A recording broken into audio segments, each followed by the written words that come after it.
show in Africa begins. And if you're out there, it's mostly an update on what has been happening throughout the week. If you're seeing my face for the first time, my name is Brian Aseli, most bankable host. Find me at Brian_Aseli. Find us at NTV Kenya. And of course, two amazing gentlemen to help me recap this Good Friday. I hope you're doing great. On one half, he's a man dressed in the colors that matter in England, but he supports a team that doesn't even play football. Without much ado, I'd like to welcome the amazing, this guy, ukimjua hivi in person, mtu mzuri sana. Sammy, how are you? Normally when you start by lying, you stutter. What are you saying? Sammy, inakwanga Rose Nia ama Rose Noa. The name of that guy. Roscoco. That guy is a big joker. Mwenye wa PE. At least he's just associating with himself with people who have European pedigree. Na najua nikisema hivi argument imeisha. So can we go to the first story, please? Samiro, when you say pedigree, it's just the beginning of a conversation. You need vocabulary tu ya leo. Wacha utapitisha ya form 2. So unaona pedigree na kustua because these are things you can't associate yourself. We are challenging you. Way more. What are we challenging? As we continue with the show, listen, Samiro. As we continue with the show, we are challenging you to use another vocabulary. Just two more. And then ukisema of the caliber of pedigree. Yeah. Sasa, so piga mahesabu yako, ujipange na kizungu yako.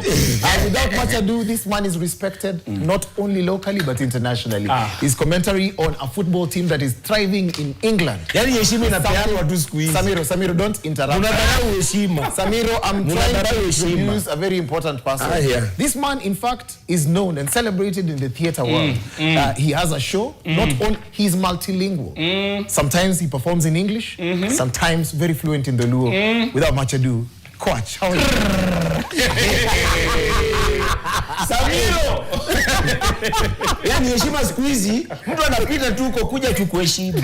Lakini heshima ni kitu sawa. Now I'm realizing as a man why we need to perform in life. When you're performing, people respect you. When you're on top of your game, people respect you. This is what I'm talking about. Exactly. I've had an amazing week. Wiki imekuwa poa. At least the weather is now, the weather has been behaving. It's a happy Easter. We have forgotten to tell happy Easter Friday to all of you who are celebrating the Easter Friday. Those of us who are commemorating, this is the day Judas alifanya mambo yake. Alimpiga kimunju. Now, this holiday is officially sponsored na Judas. So we are here. Judas alitujenga. Let me tell you, I've come to realize that betrayal takes time. It does. Exactly. It's longer than Christmas season. Lazima to digest. Yani Judas ulifanya mbaya hivyo. And before that ukumbuke kuna Peter alifanya mambo yake. Alipita nayo. Absolutely. I say, let me tell you a fun fact. Yes. I used to live in Kayole. This used to be the worst holiday in Kayole. Watu wa Kayole watuambie if it still is.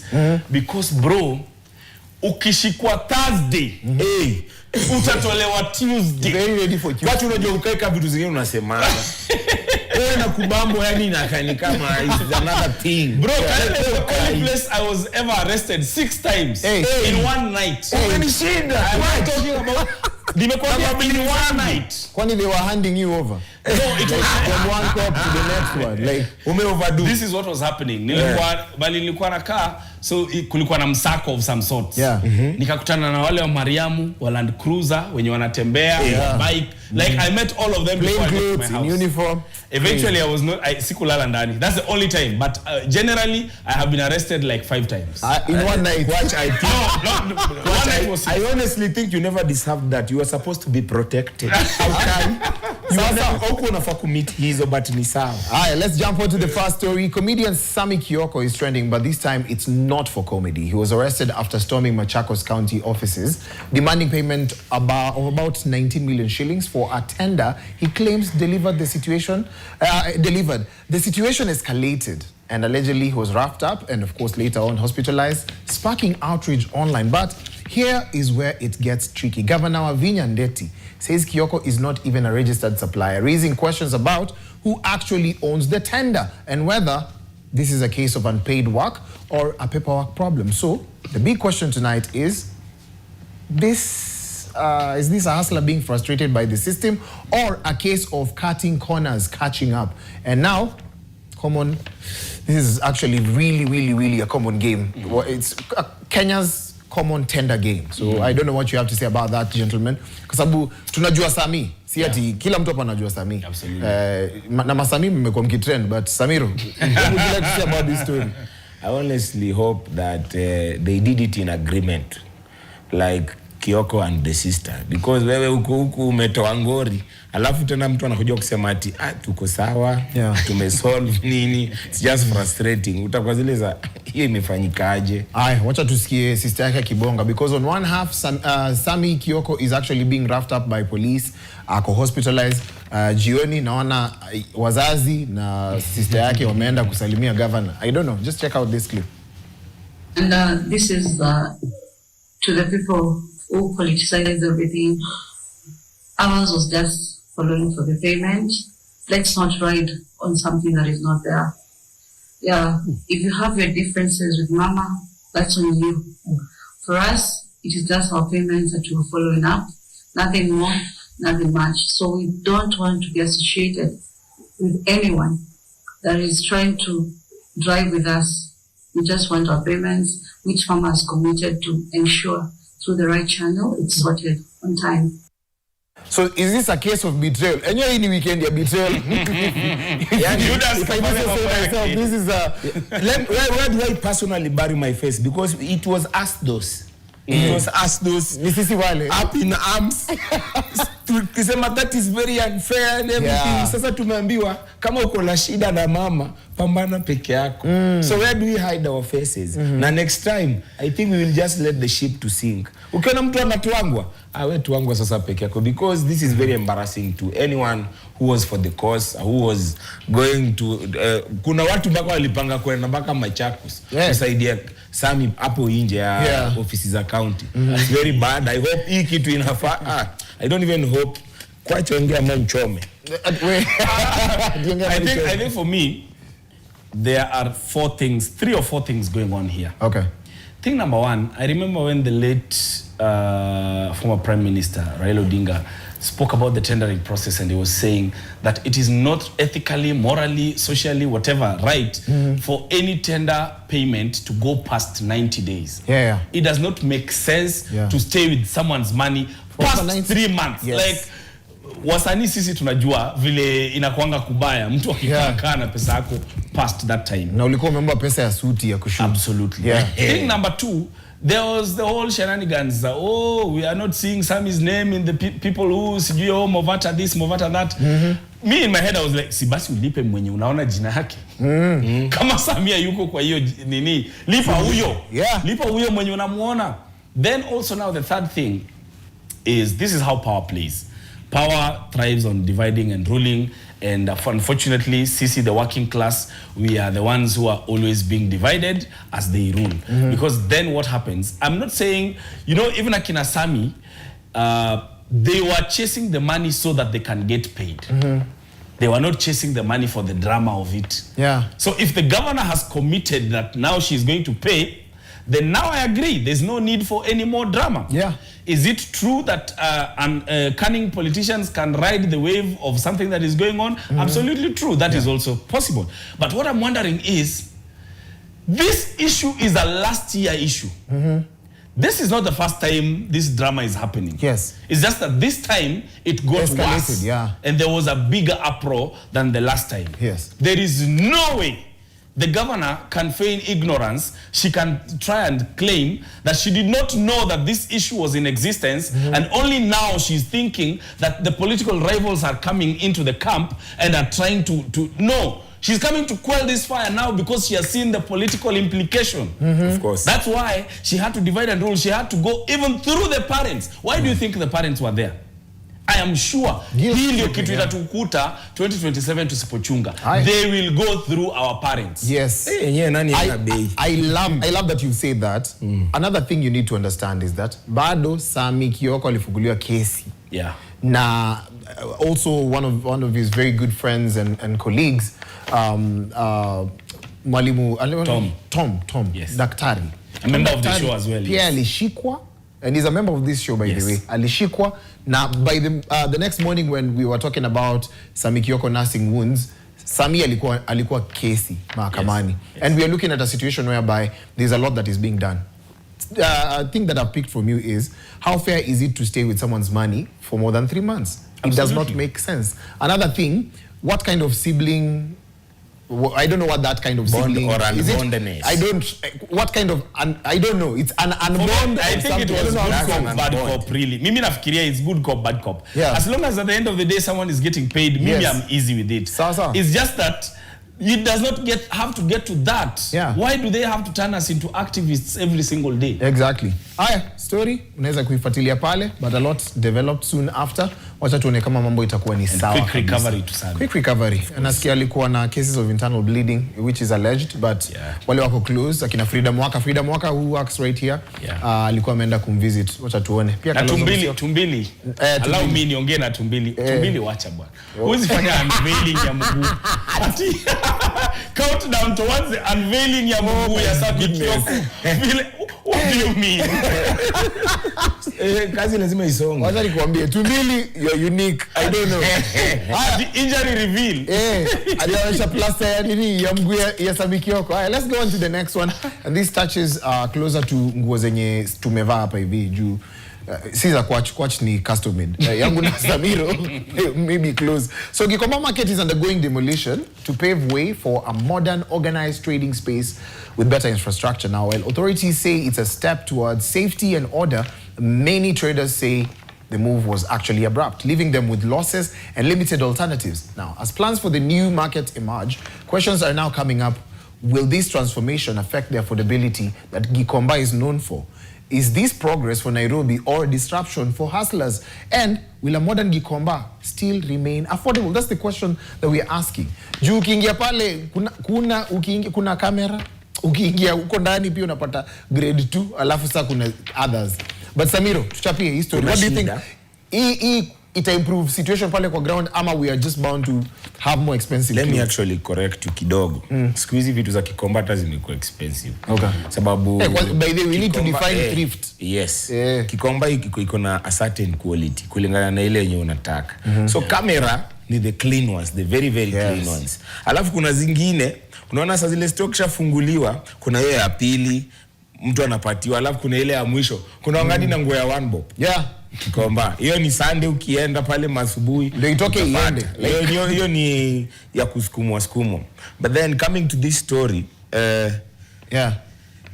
kama hiyo ndo plan, sidhani kama watatuwekea nguo za chwani kwa duka inakaa hivyo. Unaona? And then I really hope that they are sincere with this one.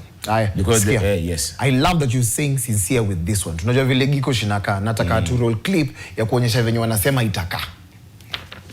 Nairobi haiwezi kubadilika kwa maneno ama kwa vitimbi ama kwa sarakasi ama kwa porojo. Nairobi hii tutaibadilisha kwa miradi na mipango ya maendeleo.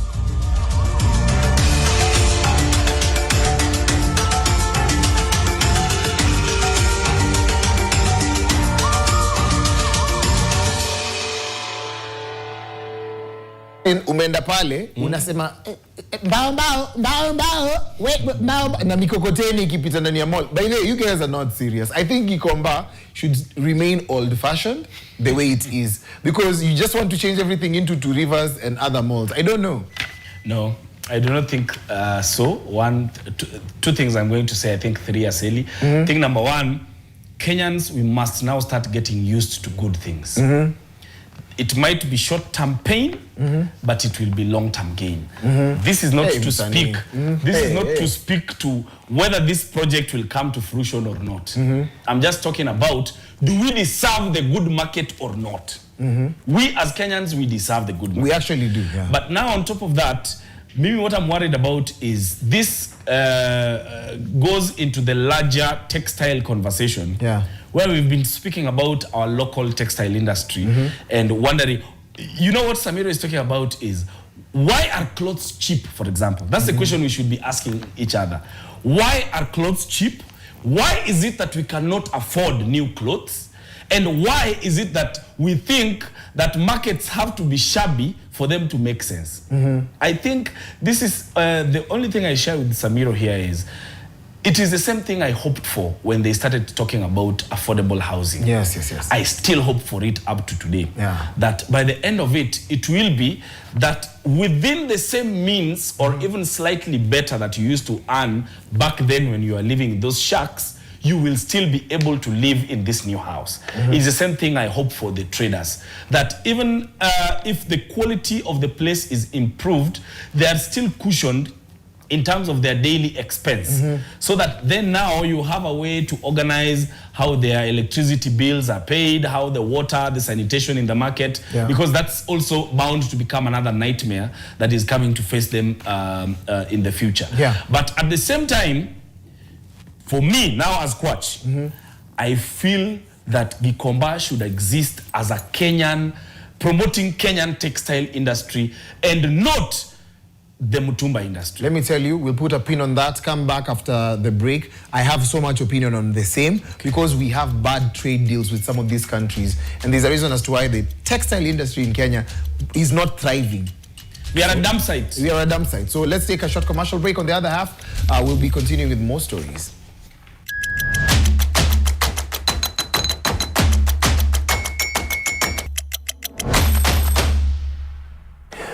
Of course, the best show in Africa is ongoing. We need your opinion on the stories we've just shared. Kama uko pale nje, umeona story tumepiga pale. We're talking about Gikomba and how it's expected to look like. If you haven't watched the video, go and just scroll up on NTV Kenya. You're chilling with me, most bankable host Brian Aseli. Kizungu inataka kunitoka.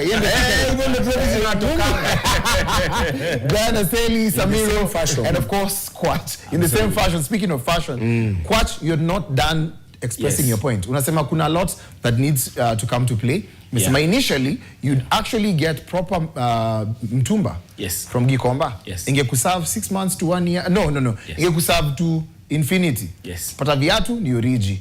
And the crazy trade deals that we have, Kenya was also still considered as one of the best countries when it comes to second-hand clothes, especially from Europe. But what do you have to say about this whole incident? Because you had detail about this. Well, for me, this Mutumba issue is something we've talked about for many years. And sometimes when you talk about it from this side, you almost sound like you are tone deaf, like you do not realize that this is a whole industry that exists to support very many livelihoods. That's okay, and we consider it, and that's fine. But I think the permanence of the structure maybe now is going to help us run away from things like political fires, things like this. Every other politicking period, tunasikia Gikomba inachomeka tena. I hope that will not happen. But now what my issue is even the deal itself, what Gikomba was supposed to do back in the day, where ungepata kitu mpya ama designers nini zenye ziko huko, it is not doing that anymore because of 2 reasons. One, the quality of mtumbas that are now coming to Kenya, that changed. And it's a global issue. It's not even a Kenyan issue.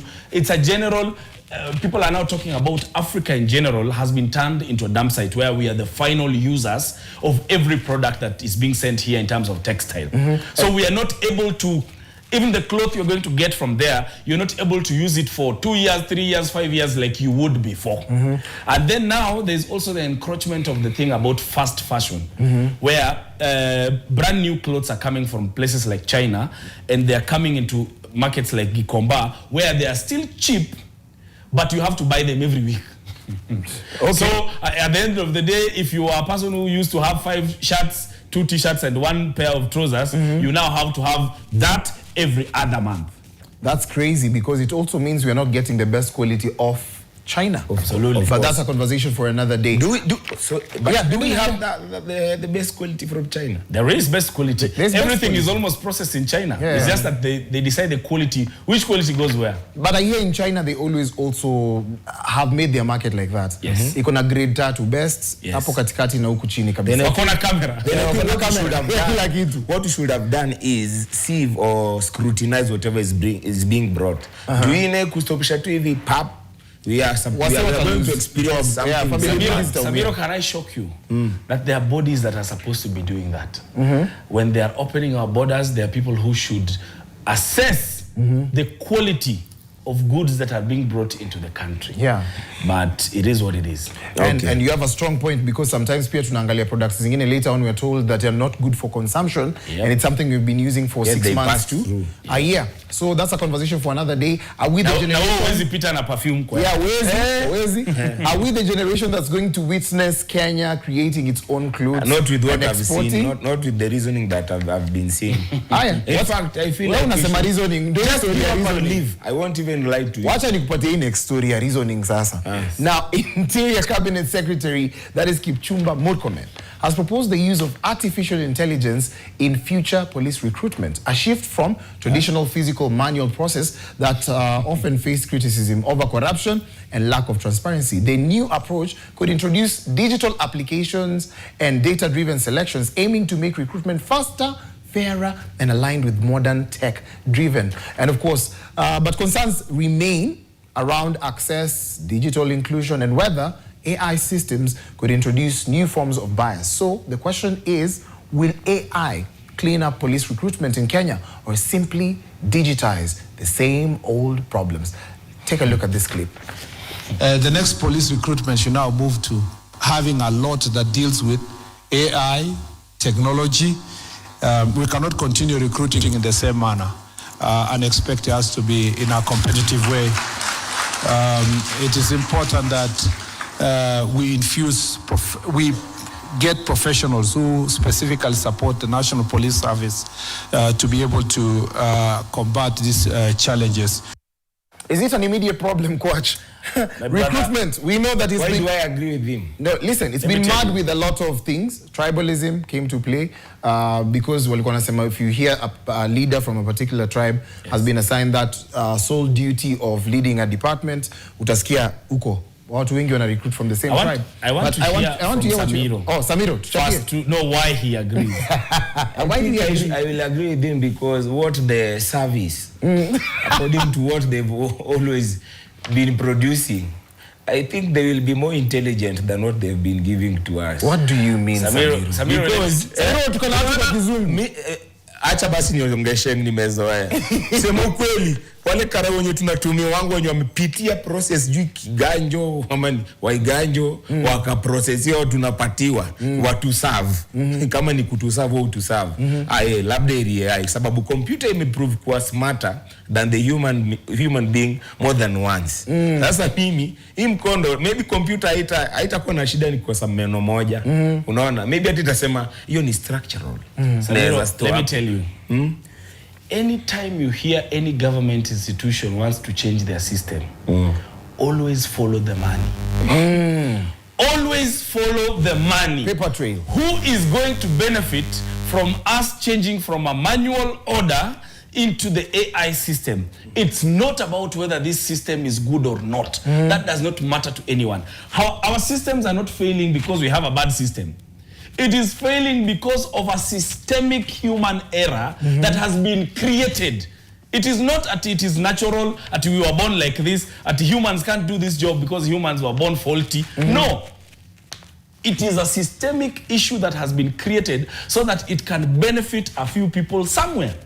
So now when a new Nini is coming, whether it's new police uniform being brought, whether it's new boots being bought for the police, whether it's the other year we heard about they will be using drones to combat crime in the Nini settlement, informal settlement areas, whether it's all those things, when you hear about them, Samiro, I urge you, always follow the man. There is someone who's supplying boots, there is someone who's supplying this technology. You will hear that 5 years from now utakuwa unasikia, and this is not me being pessimistic, this is me being true to the truth, considering the history of where we are from, that utasikia 5 years from now ati, of course technology still can face a few challenges here and there, but we are still trying to make it better. No.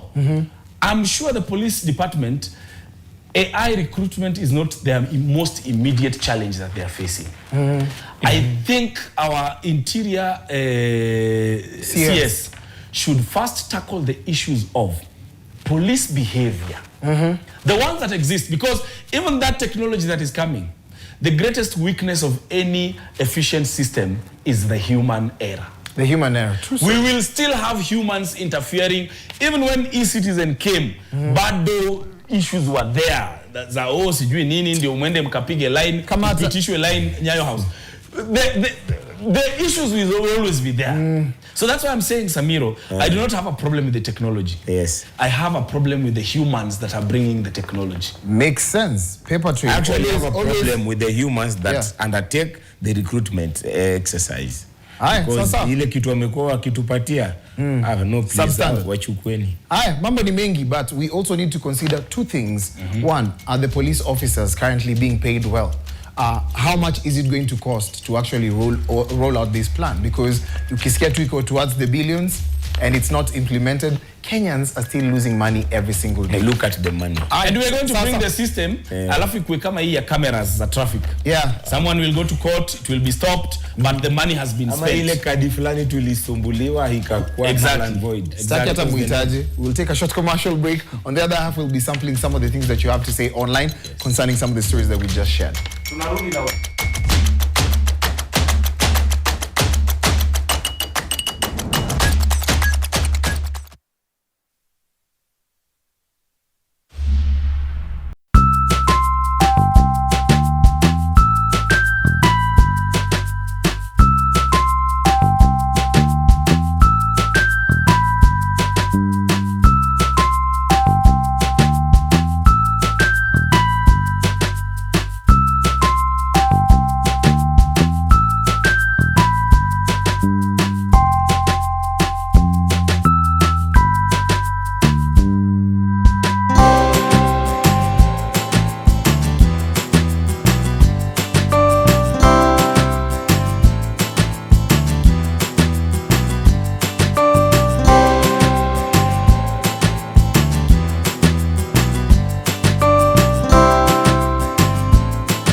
Senate summons over accountability issues, prompting lawmakers to issue an arrest warrant and attempt to compel his appearance. Now, kama ukuona drama, this is how it looked like.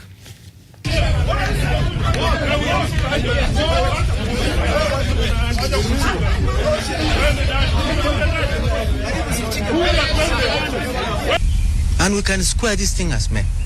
That I'm able. But I will not do that in front of the Senate of Kenya, because I respect the Senate. That is an institution of the Republic of Kenya that I will not want to place a bad name. That I want to do. But I'm ready to face Sifuna and the rest. 3 of you. I don't even need one. I need 3 of you by myself outside the Senate. Look for me away from the Senate. Let us not put a bad name on our Senate. That one I won't allow. You know, we are still mourning the death of Chuck Norris, but I didn't know that everything was going to come to action as the way it did in Parliament. That was a showdown. Quite, you're clicking one too many times because this man says that he was mishandled. Yeah, that's manhandling him, but alisema Sifuna. Tungetoka Parliament kidogo hivi, ningekushow. I don't know what you have to say about this. Quite, you're clicking. You clicked 6 clicks per second. The people of Samburu, because this time I said, Mimi, I'm going to talk to the citizenry directly. Yeah. This is not to talk about it's not even about the merits of what he was supposed to go do there. Mm-hmm. Just know you are responsible. You, the people of Samburu, are responsible for this situation. Mm-hmm. Because it is very simple. The Senate was doing its job. The Senate can ask governors to come before Senate committees to explain their expenditure. They are the accountability team.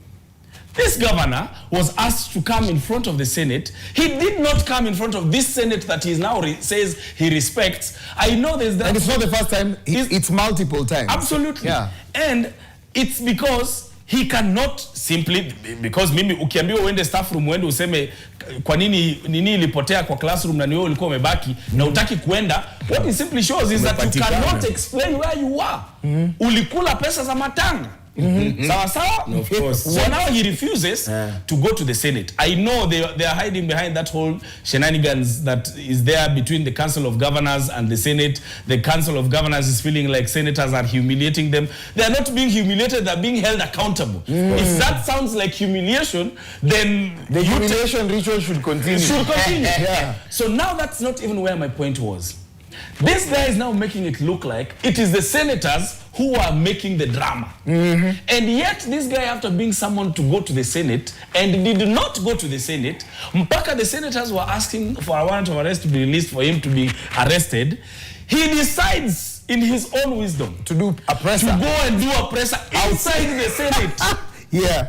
Mahali anangojwa aende akaansa. So you feel like senators were feeling that, listen, one too many times we've invited you, you did not show up. You show up, you're buying time, and you actually, tumekaa na kungojea. No, that's ridicule. Yeah. And it's not even ridicule on the senators. Really, it's ridicule on the Kenyan people. Yeah. And that's what makes me angry. I wonder why. Now it looks, they have turned it into ati ini majembe na nani na mbavu that wanafaa kupatana wapigane person who person. Yeah. And yet what happens to our money that has not been accounted for? Yeah. Samiro, what do you have to say about this? As Coach said, checks and balances is a thing that has been stipulated by the Constitution. Inafaa kufanywa na Senate. Sasa wewe, because you refuse to take accountability, you're telling us that you'll handle 3 men.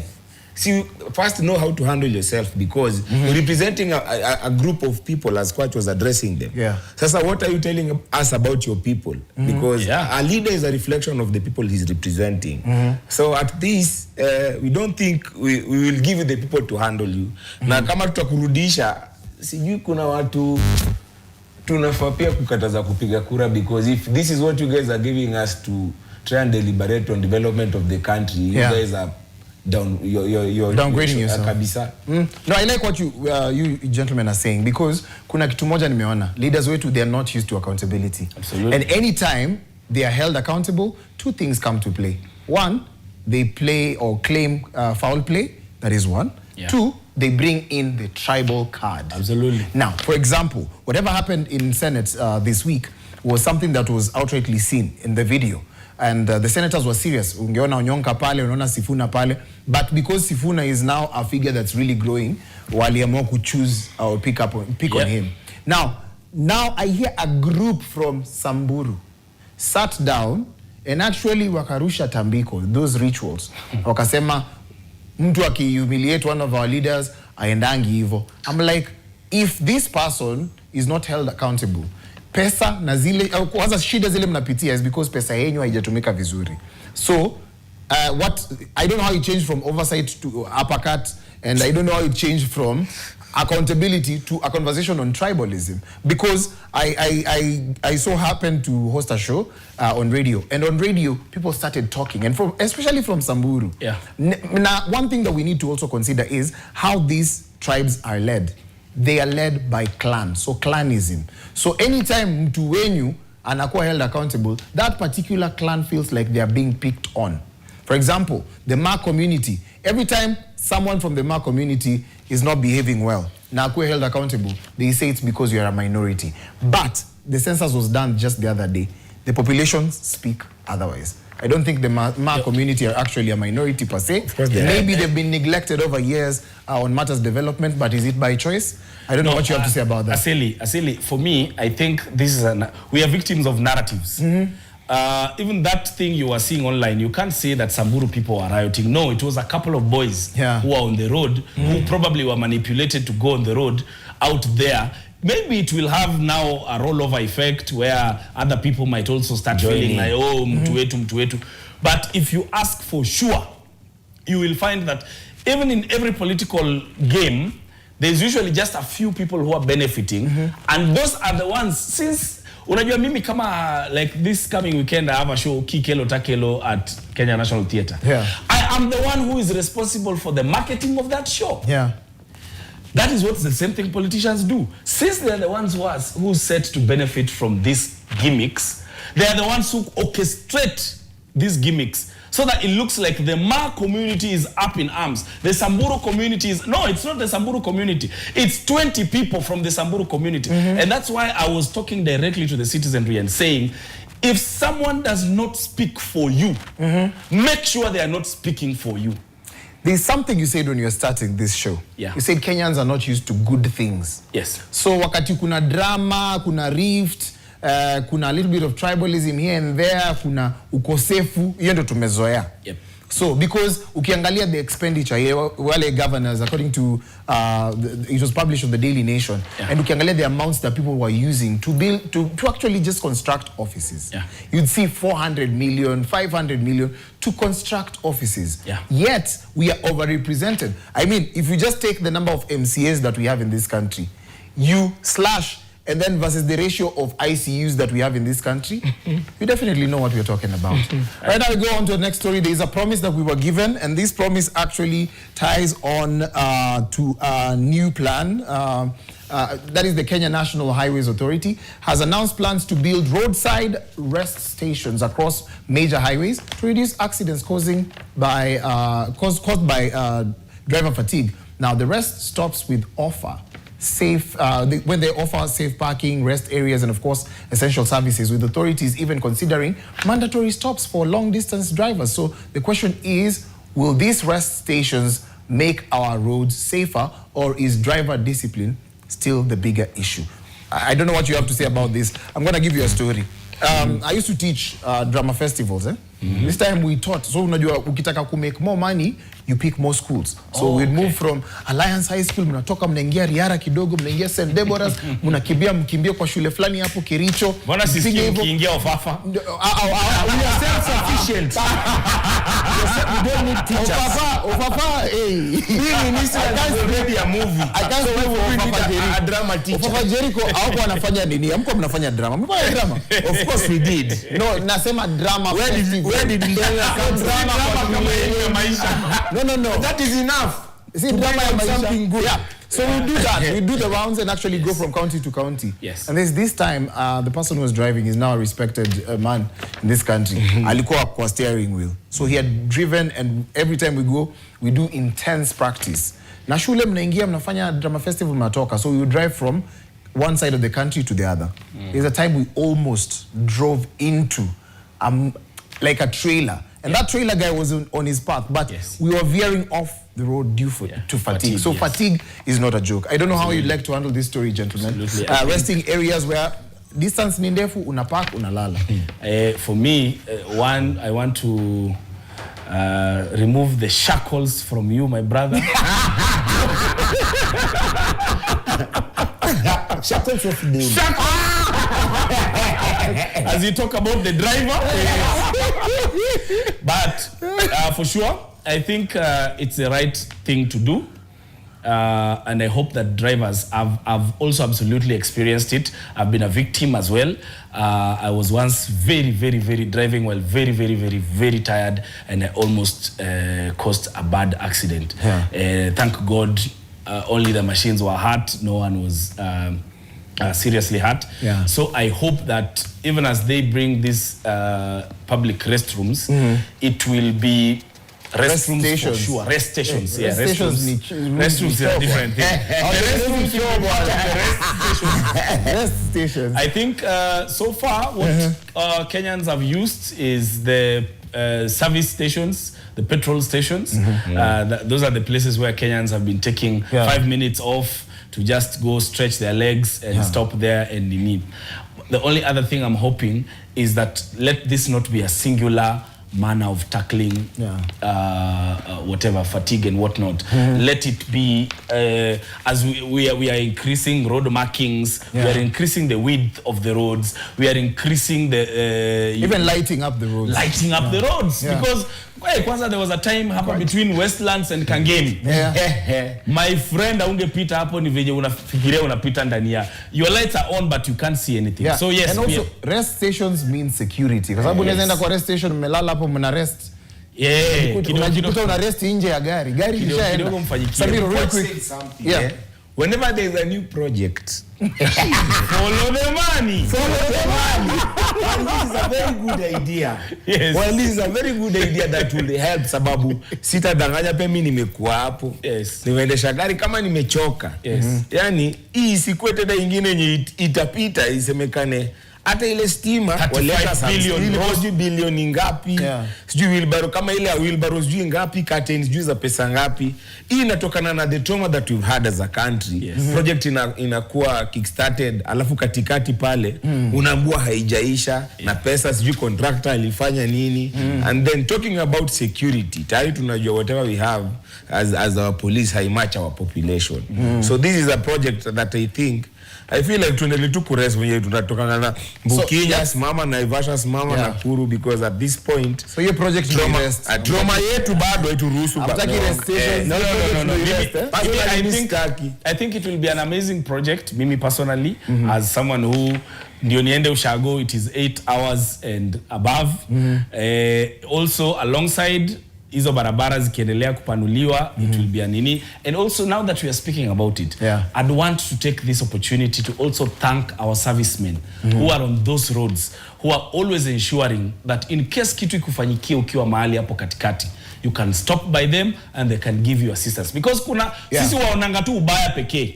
There are times when you can get stuck on those roads, you have a flat tire, you have sijui nini, engine imeamua kukufa sijui nini.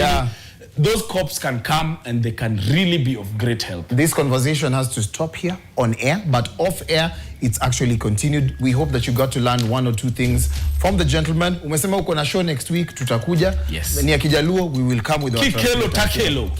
Ukileta na let. Ukileta na let. Yes. So have a beautiful evening. Let's stand by for the news.